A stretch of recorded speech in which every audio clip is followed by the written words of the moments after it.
kutoka kwa Waziri Mkuu mstaafu ndugu yetu Mheshimiwa Kassim Majaliwa, ambaye amefanya kazi nzuri kufanikisha tunayotamba nayo leo. Tukitamba na ujenzi wa mashule, tukitamba na vituo vya afya, mahospitali ya kanda ya rufaa, kila tunachotamba nacho leo, yeye alikuwa nyuma yangu kuhakikisha yanakwenda vizuri. Kwa hiyo umepokea kijiti kutoka kwa mfanyakazi mzuri ambao sina shaka utafuata miguu yake na utaongeza pale unapohisi panahitaji kuongezwa nguvu. Hivyo tunakupongeza na kukutakia kila la kheri katika utekelezaji wa majukumu yako mapya. Dr. Mwigulu, kama tulivyosema wakati wa kampeni na kama ilani yetu ya uchaguzi ya Chama cha Mapinduzi ya mwaka 2025-2030 inavyosema, kuna mengi tumewaahidi wananchi. Ukiangalia mambo yote na muda tulionao, muda ni mfinyo. Hivyo hatuna budi kuongeza kasi katika utendaji wetu. Wewe utakwenda kulisimamia baraza la mawaziri ambao nao wanaongoza sekta tofauti tofauti. Ni wajibu wako kuhakikisha kasi ya utekelezaji wa yale tuliyopanga inaongezwa ili tuweze kuyatimiza ndani ya muda mfupi. Lakini utekelezaji wa kazi zote hizo zinahitaji fedha, na wewe umetoka kwenye sekta ya fedha.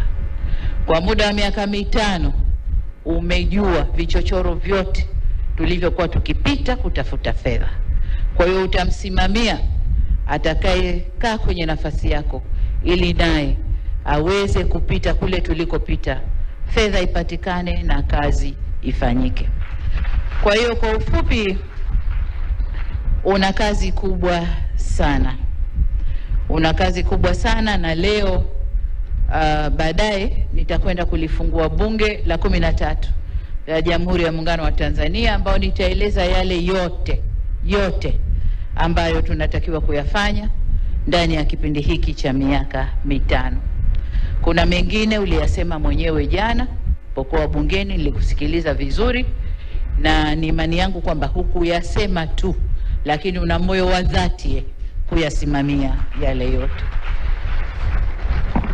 Kwa hiyo kama nilivyosema, tukutakie kazi njema. Mzigo huu si mdogo, na kwa umri wako, sijui Kassim aliingia akiwa na miaka mingapi, lakini kwa umri wako mzigo huu ni mkubwa. Kwa umri wako vishawishi ni vingi vya marafiki, ndugu, jamaa na wengine, vishawishi ni vingi.